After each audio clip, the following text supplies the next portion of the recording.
I'm Charles Boda, and this is your Diz Daily Fix for September 4th, 2018. Disney Cruise Line may be looking to expand its presence in Miami.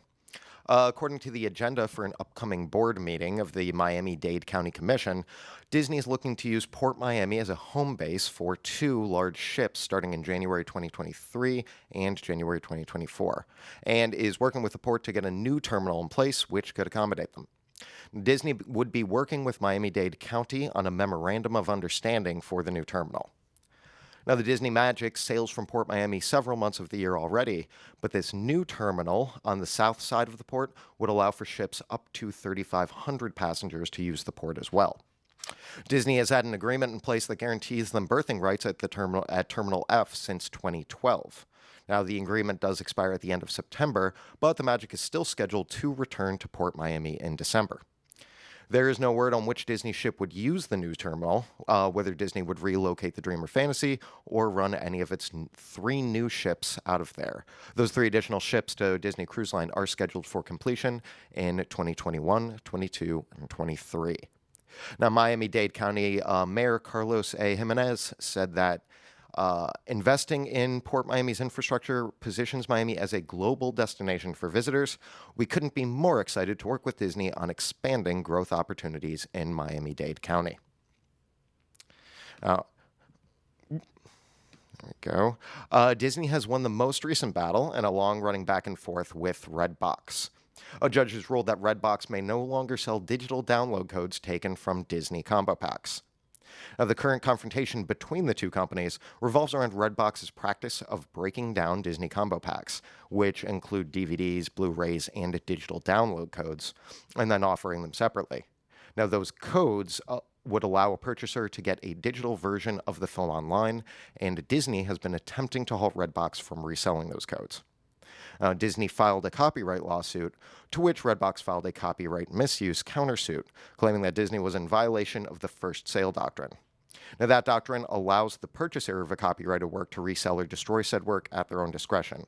So think buying a book and then reselling it to someone else after you've read it.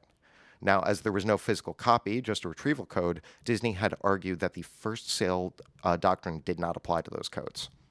Now, Redbox won that first round of litigation with U.S. District Court Judge Dean Pregerson ruling that Disney had misused copyrights for certain films. That ruling was largely based on the language used on the packaging itself, which read, "Codes are not for sale or transfer," and qualified that the user must be the owner of the physical product that accompanied the digital code at the time of purchase. Pregerson found that this language unrightfully restricted the transfer of physical copies by leveraging the digital content inside the combo packs, as the customer wouldn't be able to dispose of the physical copy and still access the digital content. Now, Disney has since changed the language on their packs, starting with the combo pack for Black Panther. The combo pack now has a warning which reads, "Digital code redemption requires prior acceptance of license terms and conditions," and "the digital code contained in this package may not be sold separately," among a few other things.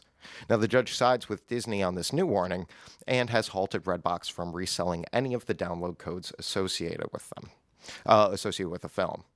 Now, Redbox's current stance is that this is still a victory for the consumer, as they claim to have never had any plans to sell download codes from Black Panther, saying Disney, therefore, has not been damaged by Redbox's business practices, and the ruling compels no change in Redbox's business practices. The same isn't true for Disney. In addition to having been forced to change misleading language on its packaging and its website, Disney now must offer consumers the ability to return digital codes or combo packs for a refund if they disagree with digital license terms. So, a win for Redbox, according to them. Lastly, Disneyland has added some new restaurants to its list of mobile order-friendly eateries, with more to come next month. Mobile ordering allows guests to use the Disneyland app to choose and customize meals, pay for them, and pick them up at a separate queue with less of a wait or no wait. Now, this month's additions include Harbor Gallery and the Tiki Juice Bar at Disneyland Park and Bayside Brews at California Adventure. Now, next month, the Disneyland Park will also add Edelweiss Snacks, Stage Door Cafe, Refreshment Corner, and Royal Street Veranda to that list. Now, for the full list of restaurants with mobile order capability in both Disneyland and Walt Disney World resorts, go to wdwinfo.com and visit our mobile ordering pages. Now, today's featured article puts the spotlight on a character beloved by Disney fans whose presence in the parks has diminished but never disappeared. In Disney's fascination with Mr. Toad, Spencer Wright follows the character from his humble beginnings in The Wind in the Willows up through his storied history in Disneyland and Walt Disney World. So make sure to give that a read today. Now, this week's featured column is another installment of Jackie's Spoonful of Pixie Dust, where our senior content director, Jackie Gailey, will share how spending time in Epcot's World Showcase with your teenager can be a whole lot of fun. And make sure to check that out on Wednesday. Now, trending on the boards today is a thread on the Disney Cruise Line forum titled, "Do you ever think Disney will adjust its thinking on Wi-Fi on board?" That was started by poster Simple Ohio. In the thread, posters are discussing the quality of Wi-Fi offered by Royal Caribbean versus Disney Cruise Line and pondering whether or not Disney will make theirs better with each ship's dry dock or even with the brand new ships that are coming soon. So stop by disboards.com to join in on that interesting discussion.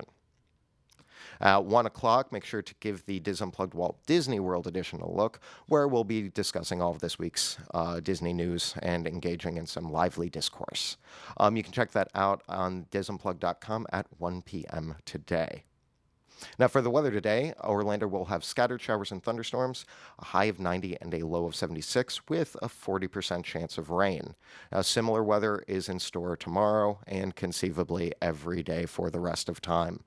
Those in Anaheim will see a cloudy morning with sunny afternoon skies with a high of 85 and a low of 68. Now, for information on everything I've mentioned, go to wdwinfo.com/dailyfix, and that will be it for me today. But join us again tomorrow for another installment of your Diz Daily Fix.